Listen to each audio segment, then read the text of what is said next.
சங்கத்தார்களே, இவர் பேசியவற்றை எல்லாம் கேட்டீர்கள் அல்லவா? சாலமோன் கட்டிய உன்னத ஆலயத்தை இடித்து 3 நாட்களில் மறுபடியும் கட்டிவிடுவேன் என்கிறானே.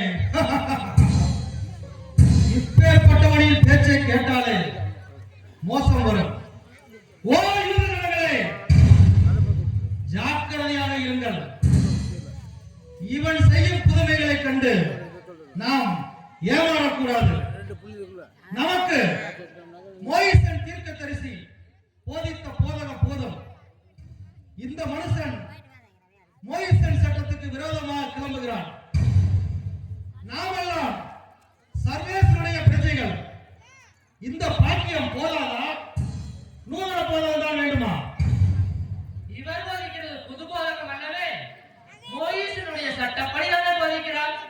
சங்கத்தார்கள் சில போதகங்களை சரிவரை எடுத்து காட்டுவதில்லை. சிலர் வைத்தது சட்டமாக நடத்துகிறார்கள். அப்பேற்பட்டவர்களை யதார்த்தமாக கண்டிப்பவர்களே. இவர் ஜன விரோதியா? சற்று யோசித்துக் கொடுங்க. தான் ஏற்படுத்துவேன். நீங்கள் சொல்லுங்கள். நீங்கள் சொல்வதே சரி. அப்போ நாம் வேதப்பிரமாணங்களை எல்லாம் பத்திரமாய் காப்பாற்றி போதித்து வரும் நமது திருச்சங்கம் போதிக்கின்ற போதகம் வேண்டுமா, அல்லது இந்த புதனுடைய நூதன போதகம் தான் வேண்டுமா? திருச்சங்க போதகம்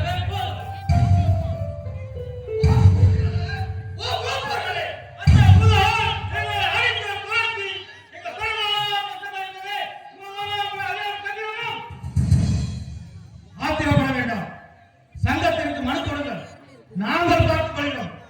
உங்கள் மனதில் நிறைய பொய்கள் இருக்க வேண்டும்.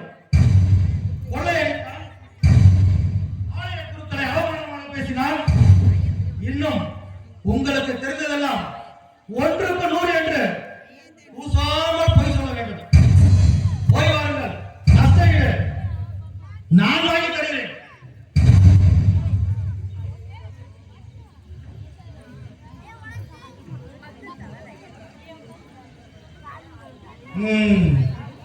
இனி இவன் போகும் இடமெல்லாம் பார்த்து குற்றம் கண்டுபிடிக்க வேண்டும்.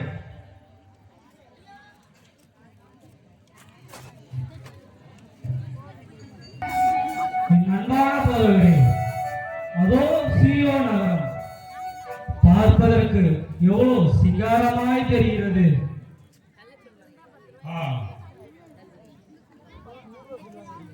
ஓ ஜெருசலேமே,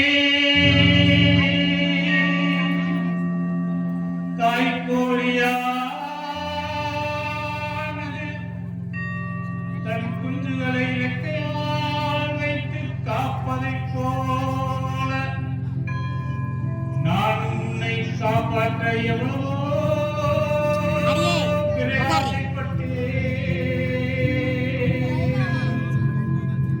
ஆனால் உனக்கோ மனமில்லாமல் போனது.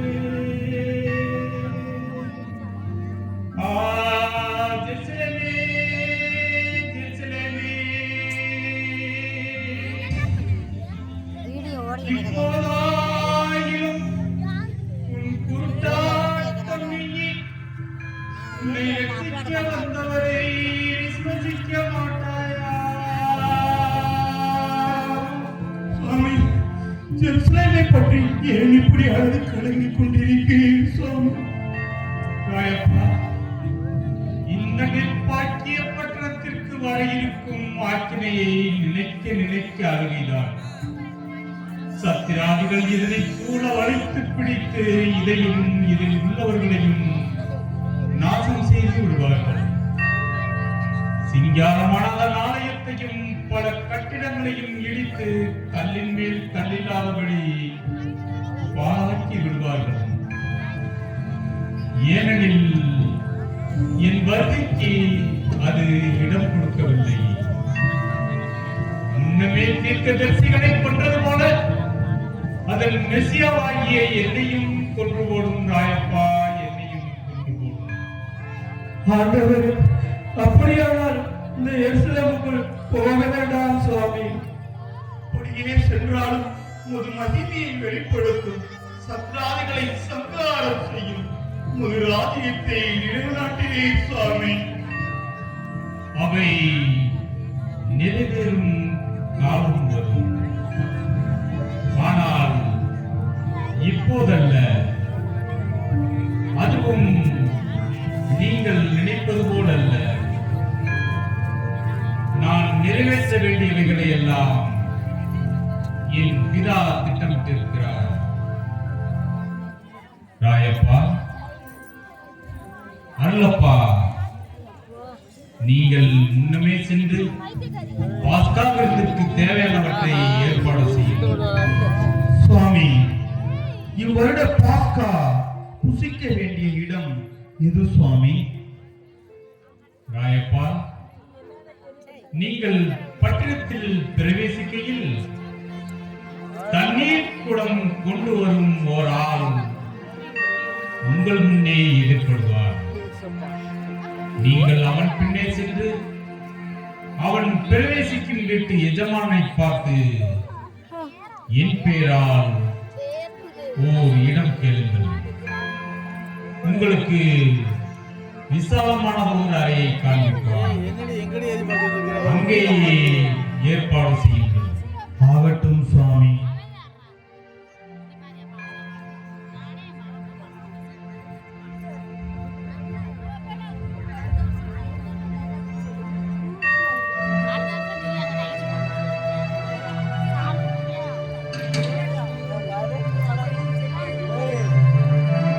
வாருங்கள். கடைசி விசையாக திவ்ய பிதாவின் ஆலயம் குருவே, இன்றுதான் நீங்கள் நம்மோடு வருவீர்கள். நாளைக்கோ குருவே, கடைசி என்பது நீதானா சுவாமி? நாளை நாங்கள் உங்களோடு வர முடியாது. அப்படி நீங்கள் எங்களை விட்டு போகிறார்கள், எங்களுக்கு ஏதாவது பிழைக்கும் முறையை காட்டிவிட்டு போகிறேன் சாமி. இதோ இந்த பணத்தில் கூட பணம் அறியவில்லையே, ஒரே ஒரு நாள் செலவுக்கு கூட பட்டாவது போல் தெரிகிறது. நான் முன்னமே சொன்னது போல் அந்த இளம் செந்தயத்தை விட்டு காசாக்கி இருந்தாலும் பரவாயில்லை.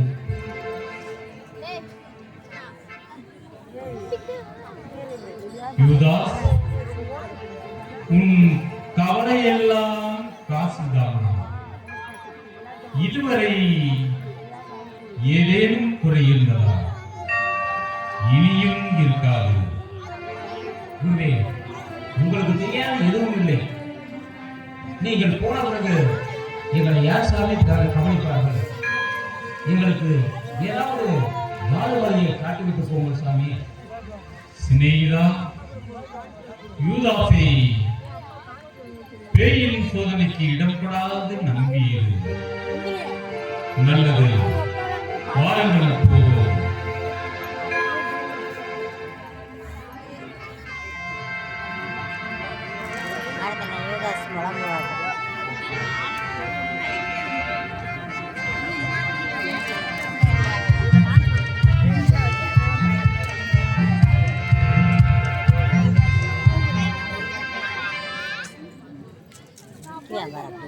ஐயோ, இப்படியும் வசதியை கேட்கும். பின் செல்வதில் பயனிடமில்லை. என் குருவை பேர் சொல்லி போக்கும் எனக்கு கொஞ்சம் பிடிக்கவில்லையே.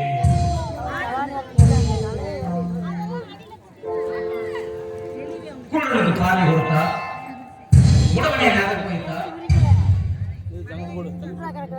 இறந்தவை உயிரோடு இருக்கிறார்.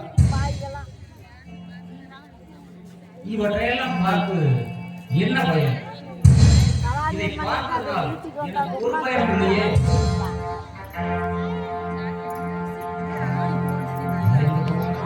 சாம்ராஜ்யத்தை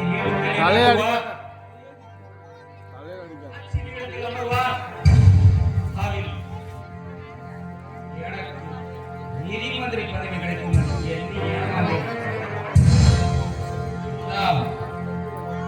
இந்த கழுவை சவாரியோடு முடிந்துவிட்டது.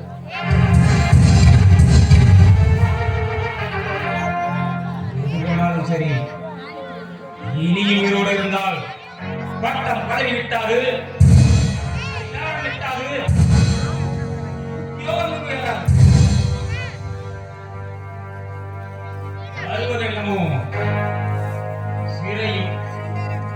சேலம் தான்.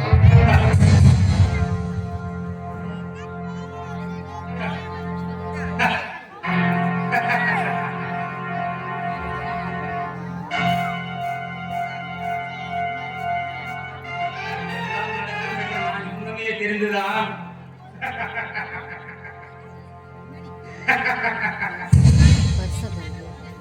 பணத்தை கொஞ்சம் கொஞ்சமாக தேடி நிச்சயம் எடுத்து ஒழித்து வைத்திருக்கிறேன்.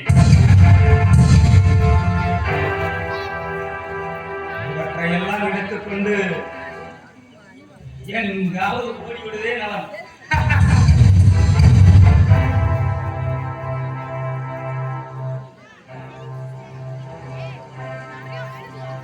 தொழில் செய்தால் நல்லது.